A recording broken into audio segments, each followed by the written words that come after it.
Hello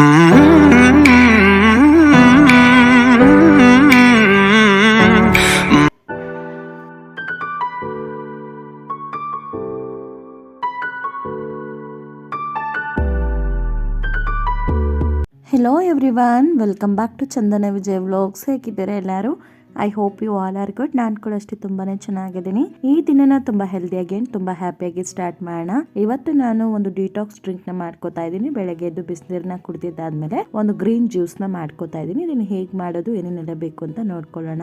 ಒಂದು bottle guard ಅಥವಾ ಸೋರೆಕಾಯಿ, ಒಂದು ಸೌತೆಕಾಯಿನ ತಗೊಂಡಿದ್ದೀನಿ, 1 ಕಟ್ ಅಷ್ಟು ಪಾಲಕ್ ಸೊಪ್ಪನ್ನ ತಗೊಂಡಿದ್ದೀನಿ, ಒಂದು ಅರ್ಧ ಹೋಳಿಗಿಂತ ಕಡಿಮೆ ನಿಂಬೆಹಣ್ಣು ತಗೊಂಡಿದ್ದೀನಿ, 1 ಇಂಚಷ್ಟು ಶುಂಠಿ ತಗೊಂಡಿದ್ದೀನಿ. ಪಾಲಕ್ ಸೊಪ್ಪನ್ನ ಚೆನ್ನಾಗಿ ತೊಳೆದು ನೀರನ್ನ ಸೋರೋದಕ್ಕೆ ಈ ರೀತಿ ಇಟ್ಕೊಂಡಿದ್ದೀನಿ. ನಾನು ಇಲ್ಲಿ ಅರ್ಧ ಅಷ್ಟೇ ಯೂಸ್ ಮಾಡ್ಕೊತಾ ಇದ್ದೀನಿ.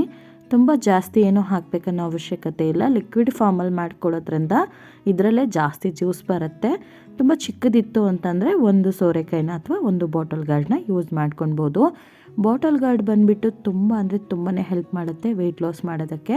ಆ್ಯಂಡ್ ಇದರಲ್ಲಿ ಆ್ಯಂಟಿ ಆಕ್ಸಿಡೆಂಟ್ ಪ್ರಾಪರ್ಟೀಸ್ ಇರೋದ್ರಿಂದ, ಫೈಬರ್ ರಿಚ್ ಆಗಿರೋದ್ರಿಂದ ನಮ್ಮ ವೆಯ್ಟ್ನ ಮ್ಯಾನೇಜ್ ಮಾಡ್ಕೊಳ್ಳೋಕ್ಕೂ ಕೂಡ ತುಂಬ ಹೆಲ್ಪ್ ಮಾಡುತ್ತೆ.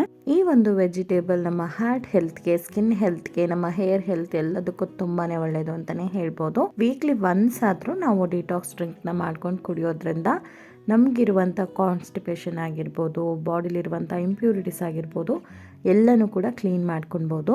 ನಾನು ಕ್ಯೂಕಂಬರ್ನು ಕೂಡ ಅರ್ಧ ತಗೊಂಡಿದ್ದೀನಿ. ಅದನ್ನು ಸಿಪ್ಪೆಯನ್ನು ತೆಗಿತಾ ಇಲ್ಲ, ಹಾಗೆ ಯೂಸ್ ಮಾಡ್ಕೋತಾ ಇದ್ದೀನಿ. ಕ್ಯೂಕಂಬರ್ ಕೂಡ ಆ್ಯಂಟಿ ಆಕ್ಸಿಡೆಂಟ್ ಪ್ರಾಪರ್ಟಿನ ಒಳಗೊಂಡಿದೆ. ಆ್ಯಂಡ್ ಇದರಲ್ಲಿ ಫೈಬರ್ ಜಾಸ್ತಿ ಇರೋದ್ರಿಂದ ನಮ್ಮ ಒಂದು ಡಿಹೈಡ್ರೇಷನ್ನ ಕಡಿಮೆ ಮಾಡುತ್ತೆ. ಆ್ಯಂಡ್ ನಮ್ಮನ್ನ ಆ್ಯಕ್ಟಿವ್ ಆಗಿಡೋದಕ್ಕೆ ಒಂದಿನ ಎಲ್ಲ ಫುಲ್ ಆ್ಯಕ್ಟಿವ್ ಆಗಿರ್ಸೋಕ್ಕೂ ಕೂಡ ಹೆಲ್ಪ್ ಮಾಡುತ್ತೆ. ಆ್ಯಂಡ್ ಸ್ಕಿನ್ಗೆ ವೆಯ್ಟ್ ಲಾಸ್ ಮಾಡೋಕ್ಕೆ ತುಂಬಾ ಬೆಸ್ಟ್ ಅಂತಲೇ ಹೇಳ್ಬೋದು.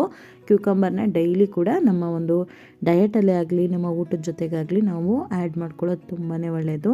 ಇವಾಗ ಇದೆಲ್ಲದನ್ನು ಚೆನ್ನಾಗಿ ಕ್ಲೀನಾಗಿ ತೊಳ್ಕೊಂಡ್ಬಿಟ್ಟು ಜ್ಯೂಸರ್ ಜಾರ್ಗೆ ಹಾಕೋತಾ ಇದ್ದೀನಿ. ಜ್ಯೂಸರ್ ಜಾರ್ ಇಲ್ಲ ಅಂತ ಅಂದರೆ ನೀವು ನಾರ್ಮಲ್ ಜಾರಲ್ಲಿ, ಮಿಕ್ಸರ್ ಜಾರ್ ಇರುತ್ತಲ್ವ, ಸೊ ಅದರಲ್ಲಿ ಕೂಡ ಮಾಡ್ಕೊಳ್ಬೋದು. ಇವಾಗೆಲ್ಲದನ್ನು ಚಿಕ್ಕ ಪೀಸಾಗಿ ಕಟ್ ಮಾಡಿ ಹಾಕೊತಾ ಇದ್ದೀನಿ.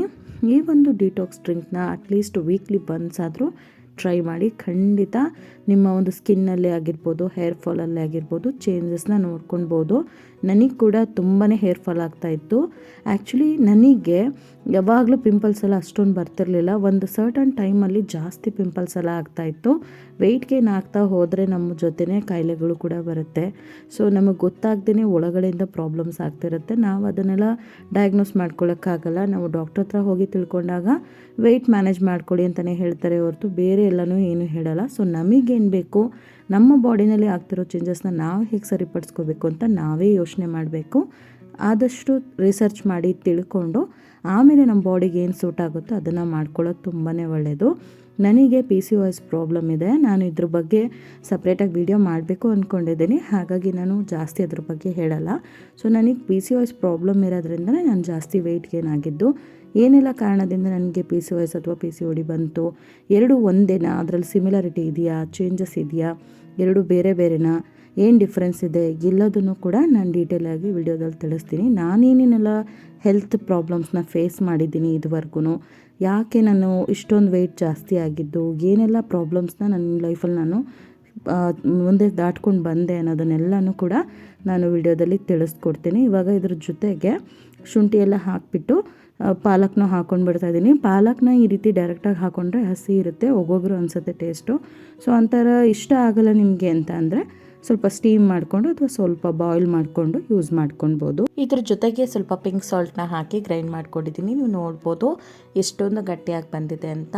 ಸ್ವಲ್ಪ ನೀರನ್ನು ಹಾಕ್ಕೊಂಡು ಗ್ರೈಂಡ್ ಮಾಡ್ಕೊಳ್ಬೇಕಾಗತ್ತೆ. ಒಂದೇ ಸಲ ನಾವು ಜಾಸ್ತಿ ನೀರನ್ನು ಹಾಕಿಬಿಟ್ರೆ ಎಲ್ಲ ನೀಟಾಗಿ ಗ್ರೈಂಡ್ ಆಗಲ್ಲ. ಒಳಗಡೆ ಇರುವಂಥ ಇಂಗ್ರೀಡಿಯೆಂಟ್ಸ್ ಎಲ್ಲ ನೀಟಾಗಿ ಗ್ರೈಂಡ್ ಆಗಬೇಕು. ಆವಾಗ ಚೆನ್ನಾಗಿ ನಾವು ಅದರದ್ದೆಲ್ಲ ಬೆನಿಫಿಟ್ಸ್ನ ತೊಗೊಳ್ಬೋದು. ಇವಾಗ ಇದಕ್ಕೆ ಒಂದು ಬನಾನ ಆ್ಯಡ್ ಮಾಡ್ಕೋತಾ ಇದ್ದೀನಿ. ಇದಕ್ಕೆ ಇನ್ನೊಂದು ಸ್ವಲ್ಪ ನೀರನ್ನು ಸೇರಿಸ್ಕೊಂಡು ಗ್ರೈಂಡ್ ಮಾಡ್ಕೋತಾ ಇದ್ದೀನಿ. ಈ ಗ್ರೀನ್ ಜ್ಯೂಸ್ಗೆ ಬನಾನ ಬಂದು ಪ್ಯೂರ್ಲಿ ಆಪ್ಷನಲ್, ಬೇಕಿದ್ರೆ ಹಾಕ್ಕೊಳ್ಬೋದು, ಇಲ್ಲಾಂದರೆ ಇಲ್ಲ. ಸಖತ್ ಫಿಲ್ಲಿಂಗ್ ಅನಿಸುತ್ತೆ ಒಂದು ಬನಾನ ಆ್ಯಡ್ ಮಾಡಿಕೊಂಡ್ರೆ, ಅದಕ್ಕೋಸ್ಕರ ನಾನು ಆ್ಯಡ್ ಮಾಡ್ಕೊಂಡಿದ್ದೀನಿ. ನಿಮ್ಗೆ ಇಷ್ಟ ಇಲ್ಲ ಅಂದರೆ ಸ್ಕಿಪ್ ಮಾಡ್ಕೋಬೋದು. ನಾನು ಈ ಒಂದು ಡಿಟಾಕ್ಸ್ ಡ್ರಿಂಕ್ಗೆ ಯಾವುದೇ ರೀತಿ ಹನಿ, ಸ್ವೀಟ್ನರ್ ಏನು ಯೂಸ್ ಮಾಡ್ತಿಲ್ಲ. ಹಾಗಾಗಿ ಬನಾನನ ನ್ಯಾಚುರಲ್ ಸ್ವೀಟ್ನರ್ ಅಲ್ವಾ, ಹಾಗಾಗಿ ಅದನ್ನೇ ಯೂಸ್ ಮಾಡ್ಕೋತಾ ಇದ್ದೀನಿ. ನಿಮ್ಗೆ ಇಷ್ಟ ಆಗಲ್ಲ ಅಂದರೆ ಅದನ್ನು ಸ್ಕಿಪ್ ಮಾಡಿ ಸ್ವಲ್ಪ ಹನಿನ ಹಾಕ್ಕೊಂಡು ಕುಡಿಬೋದು.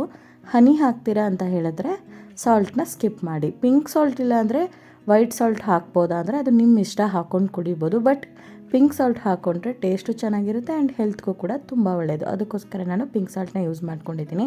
ಇವಾಗ ಎಲ್ಲ ಜ್ಯೂಸ್ನ ಒಂದು ಬೌಲ್ಗೆ ಸ್ಟೇನ್ ಮಾಡ್ಕೊಂಡಿದ್ದೀನಿ. ಸ್ಟೇನ್ ಮಾಡಿದ್ಮೇಲೆ ಆ ಎಕ್ಸ್ಟ್ರಾ ಏನಿರುತ್ತೆ ಅದನ್ನು ವೇಸ್ಟ್ ಅಂತ ಸಡನ್ನಾಗಿ ಬಿಸಾಕಕ್ಕೆ ಹೋಗ್ಬೇಡಿ. ಮತ್ತು ಅದ್ರ ಜೊತೆ ಸ್ವಲ್ಪ ನೀರನ್ನು ಆ್ಯಡ್ ಮಾಡಿಕೊಂಡು ಇನ್ನೊಂದು ಸಲ ಚೆನ್ನಾಗಿ ಗ್ರೈಂಡ್ ಮಾಡಿಕೊಂಡ್ರೆ ಮತ್ತೊಂದು ಸ್ವಲ್ಪ ನಮಗೆ ಗ್ರೀನ್ ಜ್ಯೂಸು ಸಿಗುತ್ತೆ. ಹಾಗಾಗಿ ಮತ್ತೊಂದು ಸ್ವಲ್ಪ ನೀರನ್ನು ಹಾಕಿ ಗ್ರೈಂಡ್ ಮಾಡ್ಕೊಳ್ಳಿ. ಚೆನ್ನಾಗಿ ಎಲ್ಲದ್ರದ್ದು ರಸ ಬಿಡಬೇಕು, ಅಲ್ಲಿವರೆಗೂ ಚೆನ್ನಾಗಿ ಗ್ರೈಂಡ್ ಮಾಡಿಕೊಂಡ್ರೆ ಒಳ್ಳೆಯದು. ಇವಾಗ ಇದು ಕೂಡ ರೆಡಿ ಆಗಿದೆ, ನೋಡ್ಬೋದು. ಇದಕ್ಕಿಂತ ಸ್ವಲ್ಪ ಲೈಟ್ ಕಲರ್ ಇರುತ್ತೆ ಅಷ್ಟೇ, ಚೆನ್ನಾಗೇ ಇರುತ್ತೆ.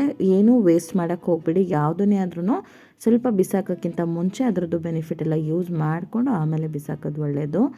ಇವಾಗ ನಾನು ಸರ್ವ್ ಮಾಡ್ಕೊತಾ ಇದ್ದೀನಿ. ನೀವು ಈ ಎಕ್ಸ್ಟ್ರಾ ಸ್ಟ್ರೇನ್ ಮಾಡಿದ್ಮೇಲೆ ಏನು ಕಸ ಅಂತ ಉಳ್ಕೊಂಡಿರುತ್ತೋ ಅದನ್ನು ಪಾಟ್ಗಳಲ್ಲಿ ಗಿಡಗಳಿರುತ್ತಲ್ಲ, ಸೊ ಅದ್ರ ಜೊತೆಗೆ ಹಾಕೋಬೋದು. ತುಂಬಾ ಚೆನ್ನಾಗಿ ಬೆಳೆಯುತ್ತೆ ಗಿಡಗಳು ಕೂಡ.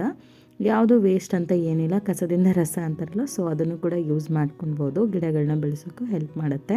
ಇವಾಗ ನಾನು ಒಂದು ಗ್ಲಾಸ್ ಜಾರ್ಗೆ ಸರ್ವ್ ಮಾಡಿಕೊಂಡು ಇದ್ರ ಜೊತೆಗೆ ಚಿಯಾ ಸೀಡ್ಸ್ನ ನೆನೆಸಿಟ್ಕೊಂಡಿದ್ದೆ. ಚಿಯಾ ಸೀಡ್ಸ್ ಅಥವಾ ಸಬ್ಜಾ ಸೀಡ್ಸ್ ಯಾವುದನ್ನಾದರೂ ಯೂಸ್ ಮಾಡ್ಕೋಬೋದು. ಅದನ್ನು ಕೂಡ 1-2 ಟೀ ಸ್ಪೂನ್ ಅಷ್ಟು ಹಾಕೋತಾ ಇದ್ದೀನಿ. ತುಂಬ ಅಂದರೆ ತುಂಬಾ ಫೈಬರ್ ರಿಚ್ ಆಗಿರುತ್ತೆ ಚಿಯಾ ಸೀಡ್ಸ್ ಕೂಡ. ಇವಾಗ ಚಿಯಾ ಸೀಡ್ಸ್ ಎಲ್ಲ ಆ್ಯಡ್ ಮಾಡಿದ್ಮೇಲೆ ಚೆನ್ನಾಗಿ ಮಿಕ್ಸ್ ಮಾಡ್ಕೋತಾ ಇದ್ದೀನಿ. ಅಟ್ಲೀಸ್ಟ್ ವೀಕ್ಲಿ ಒನ್ಸ್ ಅಥವಾ ಟ್ವೈಸ್ ಈ ಒಂದು ಡಿಟಾಕ್ಸ್ ಡ್ರಿಂಕ್ನ ಮಾಡ್ಕೊಂಡು ಕುಡಿಯೋದು ತುಂಬಾ ಒಳ್ಳೆಯದು. ಅಟ್ಲೀಸ್ಟ್ 2 ದಿನನಾದರೂ ಕುಡಿಯೋದ್ರಿಂದ ನಮಗೆ ಇದ್ರದ್ದು ಬೆನಿಫಿಟ್ ಖಂಡಿತ ಸಿಕ್ಕೇ ಸಿಕ್ಕುತ್ತೆ. ಒಂದ್ಸಲ ಟ್ರೈ ಮಾಡಿ, ನಿಮಗೂ ಕೂಡ ಇಷ್ಟ ಆಗ್ಬೋದು. ಯಾರೋ ಒಬ್ಬರು ನನಗೆ ಮೆಸೇಜ್ ಮಾಡಿದ್ರು, ನೀವೇ ಇನ್ನೂ ವೆಯ್ಟ್ ಲಾಸ್ನ ಕಂಪ್ಲೀಟಾಗಿ ಮಾಡ್ಕೊಂಡಿಲ್ಲ, ನಿಮ್ಮ ಗೋಲ್ನ ನೀವೇ ಅಚೀವ್ ಮಾಡಿಲ್ಲ, ನೀವೇ ಇನ್ನೂ ಸರಿಯಾಗಿ ವೆಯ್ಟ್ ಲಾಸ್ ಮಾಡಿಲ್ಲ ಅಂದಮೇಲೆ ನೀವು ಹೇಗೆ ಬೇರೆಯವ್ರಿಗೆಲ್ಲ ಟಿಪ್ಸ್ ಕೊಡ್ತೀರಾ, ಯಾಕೆ ನೀವು ಎಲ್ಲ ವೆಯ್ಟ್ ಲಾಸ್ ಎಲ್ಲ ಮಾಡ್ಕೊಂಡಿದ್ದಾದಮೇಲೆ ವಿಡಿಯೋ ಮಾಡಬಾರ್ದು ಅಂತ ಕೇಳ್ತಾಯಿದ್ರು. ಅವ್ರಿಗೆ ನಾನು ಏನು ಹೇಳೋಕ್ಕೆ ಇಷ್ಟಪಡ್ತೀನಿ ಅಂತ ಅಂದರೆ, ನಾನು ಆಲ್ರೆಡಿ ಪ್ರಾಬ್ಲಮಲ್ಲಿದ್ದೀನಿ. ನಾನು PCOS ಪ್ರಾಬ್ಲಮ್ನ ಫೇಸ್ ಮಾಡ್ತಾಯಿದ್ದೀನಿ. ಅದರಿಂದನೇ ನಾನು ಇಷ್ಟೊಂದು ವೆಯ್ಟ್ ಗೇನ್ ಆಗಿದ್ದೀನಿ. ಸೊ ನಾನು ನನ್ನ ಹೆಲ್ತ್ನ ಚೆನ್ನಾಗಿ ಮಾಡ್ಕೋಬೇಕು ಅನ್ನೋದು ಆಸೆ ಪಡೋದಲ್ದೇ ಅದಕ್ಕೆ ನಾನು ಶ್ರಮನೂ ಪಡಬೇಕಾಗತ್ತೆ.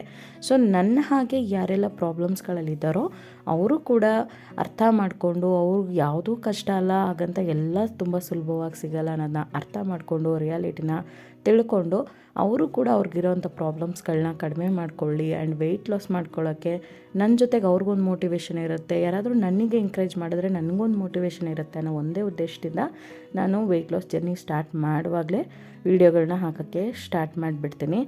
ಇವತ್ತಿಗೆ ಜ್ಯೂಸ್ನ ಸರ್ವ್ ಮಾಡ್ಕೊಂಡಿದ್ದಾದಮೇಲೆ ರಿಮೈನಿಂಗ್ ಏನಿತ್ತೋ ಅದನ್ನು ಒಂದು 8 ಗ್ಲಾಸ್ ಜಾರ್ಗೆ ಹಾಕಿ ಇಟ್ಕೋತಾ ಇದ್ದೀನಿ. ಫ್ರಿಜ್ಜಲ್ಲಿ ಸ್ಟೋರ್ ಮಾಡಿ 1 ವೀಕ್ವರೆಗೂ ಇಟ್ಕೊಂಡು ಕುಡಿಬೋದು ಇದನ್ನು. ಇದು ನನಗೆ ಆಲ್ಮೋಸ್ಟ್ ಇವತ್ತು ನಾನು ಮಾಡಿರೋ ಕ್ವಾಂಟಿಟಿಲಿ 3 ಡೇಸ್ಗೆ ನನಗೆ ಜ್ಯೂಸ್ ರೆಡಿ ಆಗಿದೆ. ಇವಾಗ ಇದನ್ನು ಟೇಸ್ಟ್ ಮಾಡ್ತಾ ಇದ್ದೀನಿ. ಒಂದ್ಸಲ ನೀವು ಟ್ರೈ ಮಾಡಿಬಿಟ್ಟು ಹೇಗೆ ಬಂದಿತ್ತು ಅಂತ ಕಮೆಂಟ್ ಬಾಕ್ಸಲ್ಲಿ ತಿಳಿಸಿ. ನಾನು ಯಾಕೆ ನನ್ನ ವೀಡಿಯೋಸ್ನ ಡೈಲಿ ಬೇಸಿಸಲ್ಲಿ ಅಪ್ಲೋಡ್ ಮಾಡೋಕ್ಕಾಗ್ತಿಲ್ಲ ಅಂತಂದರೆ, ನಾನು ಕನ್ನಡ ಕ್ರಿಶ್ಚಿಯನ್ ಸಾಂಗ್ಸ್ ಎಡಿಟರ್ ಆಗಿ ವರ್ಕ್ ಮಾಡ್ತಾ ಇದ್ದೀನಿ. ಆ್ಯಂಡ್ ಕನ್ನಡ ಬೈಬಲ್ ಮೆಸೇಜಸ್ನಲ್ಲೂ ಕೂಡ ಬ್ಯಾಕ್ಗ್ರೌಂಡ್ ಎಡಿಟರ್ ಆಗಿ ವರ್ಕ್ ಮಾಡ್ತಾಯಿದ್ದೀನಿ. ಸೊ ನನಗೆ ಆ ಕೆಲಸ ತುಂಬ ತೃಪ್ತಿ ಕೊಟ್ಟಿದೆ, ಖುಷಿ ಕೊಟ್ಟಿದೆ ಆ್ಯಂಡ್ ಇಷ್ಟ ಕೂಡ ಆಗಿದೆ. ಹಾಗಾಗಿ ಅದ್ರ ಮೇಲೆ ಜಾಸ್ತಿ ಫೋಕಸ್ ಮಾಡ್ತಿದ್ದೀನಿ. ಹಾಗಂತ ಈ ಕೆಲಸ ನನಗೆ ಇಷ್ಟ ಇಲ್ಲ ಅಂತಲ್ಲ, ಇದು ಕೂಡ ನನಗಿಷ್ಟ, ನಾನು ವೀಡಿಯೋಸ್ನ ಅಪ್ಲೋಡ್ ಮಾಡೋದು. ಬಟ್ ಏನಾಗ್ತಿದೆ ಅಂದರೆ ಅದೆಲ್ಲ ಎಡಿಟ್ ಮಾಡಿ ಅಪ್ಲೋಡ್ ಎಲ್ಲ ಮಾಡೋ ಅಷ್ಟೊತ್ತಿಗೆ ನನಗೆ ಟೈಮ್ ಸಿಗೋದು ಕಡಿಮೆ. ಸೊ ಅದನ್ನೆಲ್ಲ ಮುಗಿಸ್ಕೊಂಡು ನಾನು ನನ್ನ ವೀಡಿಯೋಸ್ಗೆ ವಾಯ್ಸ್ ಓವರ್ ಮಾಡಬೇಕು ಆ್ಯಂಡ್ ಮನೆ ಕೆಲಸಗಳೆಲ್ಲನೂ ಕೂಡ ಮ್ಯಾನೇಜ್ ಮಾಡ್ಕೋಬೇಕು. ಈ ಟೈಮಲ್ಲಿ ಮದುವೆ ಅದು ಇದು ಅಂತ ಫಂಕ್ಷನ್ಗಳು ಬೇರೆ ಬರ್ತಾ ಇದೆ. ಸೊ ನಾನು ತುಂಬ ಬ್ಯುಸಿ ಆಗಿರೋ ಕಾರಣದಿಂದ ವೀಡಿಯೋಸ್ ಅಪ್ಲೋಡ್ ಮಾಡ್ತಿಲ್ಲ. ಬಟ್ ನಾನು ನನ್ನ ವೆಯ್ಟ್ ಲಾಸ್ ಜರ್ನಿನ ಸ್ಕಿಪ್ ಮಾಡಿದ್ರೆ ನಾನು ಕಂಟಿನ್ಯೂ ಮಾಡ್ಕೊಂಡು ಹೋಗ್ತಾ ಇದ್ದೀನಿ. ಖಂಡಿತ ಆದಷ್ಟು ಬೇಗ ಎಲ್ಲ ವೀಡಿಯೋಸ್ಗಳನ್ನೂ ಅಪ್ಲೋಡ್ ಮಾಡೋಕ್ಕೆ ನಾನು ಟ್ರೈ ಮಾಡ್ತೀನಿ. ಇವತ್ತು ಮೊಳಕೆ ಕಾಳು ಸಾಂಬಾರು ಮಾಡ್ಕೊಂಡಿದ್ದೆ. ಆಲ್ರೆಡಿ ನಮ್ಮ ಚಾನಲಲ್ಲಿ ರೆಸಿಪಿ ಇರೋದ್ರಿಂದ ಶೇರ್ ಮಾಡಿಲ್ಲ. ಇದ್ರ ಜೊತೆ ಸಲಾಡು ಮತ್ತು ವೈಟ್ ರೈಸು 1-2 ಪೀಸು ಫ್ರೈಡ್ ಚಿಕನ್ನ ತೊಗೊಂಡಿದ್ದೀನಿ. ಇದನ್ನು ಹೇಗೆ ಮಾಡ್ತೀನಿ ಅನ್ನೋದನ್ನು ಕೂಡ ನಾಳೆ ತಿಳಿಸ್ಕೊಡ್ತೀನಿ. ಹೋಪ್ಫುಲಿ ನಿಮ್ಮೆಲ್ರಿಗೂ ವಿಡಿಯೋ ಇಷ್ಟ ಆಗಿರ್ಬೋದು ಅನ್ಕೋತೀನಿ. ಇಷ್ಟ ಆಗಿದ್ರೆ ವಿಡಿಯೋನ ಲೈಕ್ ಮಾಡಿ, ನಮ್ಮ ಚಾನಲ್ನ ಸಬ್ಸ್ಕ್ರೈಬ್ ಮಾಡ್ಕೊಳ್ಳಿ, ನಿಮ್ಮ ಫ್ರೆಂಡ್ಸ್ ಆ್ಯಂಡ್ ಫ್ಯಾಮಿಲಿಗೆ ವಿಡಿಯೋನ ಶೇರ್ ಮಾಡಿ. Thank you so much for watching. Love you all. Bye.